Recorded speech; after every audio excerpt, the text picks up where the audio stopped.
Dipecat pun kalau Allah ridho, mau apa? Oh, Kang Ibing ngomong mah gampang. Tidak, yang ngatur rezeki Allah. Bos juga kalau dipecat sama Allah, mau apa? Iya. Orang ngomong, itu ngomong mah gampang. Tidak. Saya Kang Ibing tidak punya kantor pelawak. Di mana sekarang pelawak kantornya? Tidak ada. Kalau dihitung di atas kertas, ada yang manggil ngelawak, anak saya bisa makan.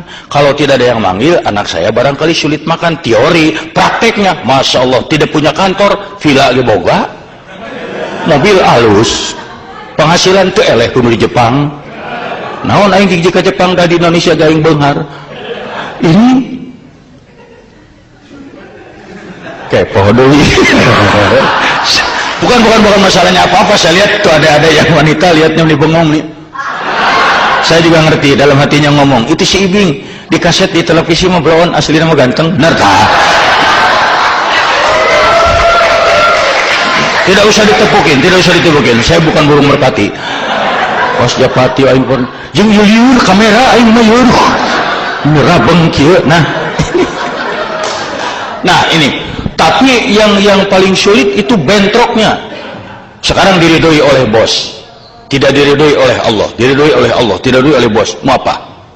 Itu sulit. Umpamanya nggak usah jauh-jauh, Islam mengajarkan sholat, tapi kantor Anda tidak memungkinkan untuk sholat. Coba, bisa saya sholat, tapi bos bisa berkata, pilih, mau sholat kamu keluar dari sini, kalau tidak sholat sok ikutin peraturan di sini. Allah memerintahkan aqimus sholat, dirikanlah sholat. Bahkan masalah kakum fisakor, apa yang menyebabkan kamu masuk neraka itu karena tidak sholat. Mungkin berat, saya paksakan sholat, saya dipecat, saya tidak sholat, Allah. Tapi kalau kita mau, bukankah Allah mengajarkan kita untuk berjuang? Hadapi dong bos, minta dengan tenang, buktikan dengan baik. Saya yakin sebagai manusia hatinya luntur. Masa iya sih 5 menit dari sekian jam diminta untuk tidur? Kalau perlu sholat dengan diem. Ya liar panitia ieu bolak balik wae. Tuh ternyata yang mengganggu itu panitia itu. Selamat datang. Masa ada kiai ngerti aing. Duh, saya tuh sebenarnya mau serius tapi aduh saya. Nah, ini. Nah, mana rai-rai kieu aing ceramahna tuh. Nah, contoh yang lain. Ini juga yang harus berat. Umpamanya di sini seorang bapak misalnya atau seorang ibu, itu Islam memerintahkan salah satunya umpamanya, ya ayuhannas kulu mimma fil ardi halalan thayyiba wala tatabi'u khutuwati syaiton innahu lakum aduwwum mubin. Hei manusia, hei orang-orang, makanlah makanan yang halal di muka bumi ini, jangan ikuti langkah-langkah setan. Kita diwajibkan mencari yang halal, tapi satu waktu godaan bukan main. Umpamanya Anda punya adik, punya orang tua di tanah air, minta duit untuk dibelikan apa kek, Anda lagi tidak punya duit. Satu waktu bekerja di kantor, ada kesempatan mencari duit tapi tidak halal, ambil aja maling lah, di mana mana mau maya wae. Di situ terjadi perang. Mana yang harus diturut? Ambil barang ini, aman, tidak ada yang tahu. Adik atau anak di Indonesia bisa punya motor, bisa punya mobil, tapi Allah tidak akan ikhlas, tidak akan ridho. Sekarang tolak ini, Allah ridho, tapi anak tidak jadi beli motor. Itu perang yang berat. Tapi kan dalam Islam diingatkan, itu Nabi Ibrahim alaihissalam mendapat perintah dari Allah sembelih putranya Ismail. Itu berat, diturut perintah, anak jadi korban, Allah ridho. Tolak perintah ini, anak selamat, Allah tidak ridho. Tapi beliau Nabi Ibrahim alaihissalam lebih memilih, oke, keriduan Allah kalau perlu anak jadi korban. Tapi kan kita tahu way outnya, diberikan jalan, dikasih sembelihan lain sehingga selamat anak dan tetap taat. Kenapa kita tidak ingat ke sana? Tolak. Takut sama rezeki, nggak usah takut, Allah yang ngatur. Kenapa? Biar bos kita bagaimana kayaknya, dia juga di bawah Allah. Kalau Allah mencabut, mau apa? Sekarang kaya, besok bangkrut, mau apa? Nah ini kan yang tidak gampang, Nah, hadirin sekalian, adik-adik, ada benteng yang paling kuat di dalam kehidupan sehari-hari. untuk supaya kita tidak terjerumus, yaitu pandai-pandai saja bersyukur, tasakur binikmah, waskuruli wala takfurun. Bersyukurlah, jangan mengingkari nikmat yang diberikan. Orang yang bersyukur hidupnya tidak pernah takut. Orang yang bersyukur hidupnya tetap optimis. Kalau orang yang tidak bersyukur, dia lihat air minum setengah gelas, dia akan ngomong, air saya tinggal setengah gelas. Tapi orang bersyukur akan berkata, alhamdulillah masih ada air saya setengah gelas. Don't be afraid, jangan takut. Kenapa harus takut? Jangan, salah satunya untuk bersyukur, jangan membanding-banding, lihat ke atas terus. Dalam Islam itu tidak benar melihatnya ke atas. Orang lain di Jepang 1 tahun sudah punya ini, saya udah 5 tahun belum punya apa-apa. Jangan lihat ke sana, lihat ke bawah. Berapa banyak orang yang ingin ke Jepang? Anda nggak percaya, buka lamaran untuk kerja di Jepang, untuk misalnya ijazah SMA, kalau nggak sarjana juga seabrek-abrek daftar. Siapa sih yang nggak mau ke luar negeri? Apalagi di kita masih luar negeri minded. Iya, sudah rasanya lebih hebat. Anda berpikir Anda sudah di Jepang, kenapa Anda nggak bersyukur? Hese wah yang ke Jepang sulit. Saya ke Jepang karena orang pinter. Kembali, kumaha aing sulit. Anda harus bersyukur. Aduh, saya capek kerja.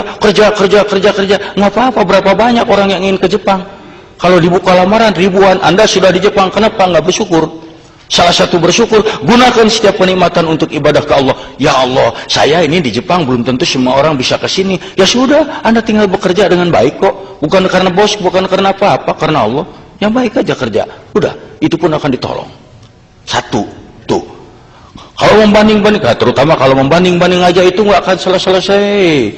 Orang lain mah rumahnya gede, saya mah kecil. Lihat berapa banyak yang belum punya rumah. Orang lain mobilnya bagus, saya mah tidak. Lihat berapa banyak yang nggak punya mobil. Khusus buat wanita. Kenapa saya khususkan? Pengaruh wanita sangat besar. Menurut ajaran Islam, zuyyina linnasi hubbus syahawati minnan nisa. Dijadikan laki-laki itu cenderung cinta dan syahwat pada wanita. Sok lihat. Makanya adik-adik kalau suami melihat yang cantik jangan ngambek, malah harus bersyukur. Alhamdulillah ya Allah, suami saya masih normal. Daripada nanti suami melirik terus pantat kambing, bahaya kan? Boleh melirik yang cantik, boleh sekali, itu dari Allah. 2-3 kali jangan dari setan. Sekali melihat, aduh cantik, Allahu Akbar, udah. Itu yang kedua jangan. Di mana rumahnya? Itu jangan.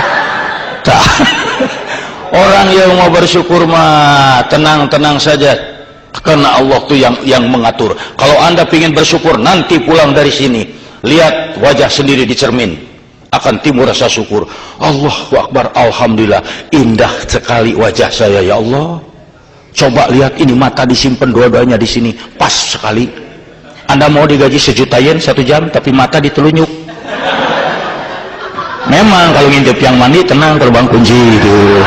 Tapi makan sambal repot siapa? Dah saya mah nggak mau. Kang Ibing 5 juta yen 10 menit. Waduh, 5 juta yen 10 menit.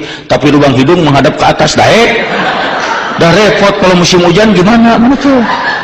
Kesana kesini mesti pakai genteng, wah repot. Tuh, saya mah lebih senang begini. Nah, makanya Allah yang mau mengatur. Jangan takut. Gunakan aja setiap kenikmatan untuk ibadah kepada Allah. Karena apa? Kalau tidak digunakan, inna cilaka. Ada perintah umpamanya dalam ajaran Islam. Ini saya bukan apa-apa. Ini berkaitan dengan musibah, ya. Karena yang namanya musibah itu biar di Indonesia, biar di Jepang, biar di Kutub Utara bisa aja kena pada tiap orang. Musibah itu banyak. Dari mulai misalnya kecopetan, kemalingan, kebakaran, dirampok, sakit gigi, itu semua musibah, semuanya tabrakan musibah. Dan yang nanya musibah, kalau dia hinggap pada seseorang, dia tidak pernah pilih-pilih. Dari mulai karyawan sampai direktur bisa kena musibah. Dari yang buta huruf sampai sarjana kena musibah. Tidak ada orang yang bebas dari musibah karena ustadz atau sarjana, tidak ada. Silakan tanya, Pak, Bapak pernah batuk? Oh, tidak pernah. Kenapa? Apa dokter Anda? Saya tidak bisa. Saya bodoh. Bapak pernah sakit mata? Oh, tidak pernah. Kapan direktur? Nggak bisa. Nah, dan orang yang musibah itu ya yakin bangsa manapun di dunia tidak ada orang yang mengharapkan atau kedatangan musibah. Betul nggak? Sok, biarin orang Jepang tanyain, apa mereka ada yang bangun berdoa tengah malam? Ya, Saya ingin segera dapat musibah. Baik adik-adik perempuan atau laki-laki berdoa tengah malam, Gusti, saya hayang geura burut.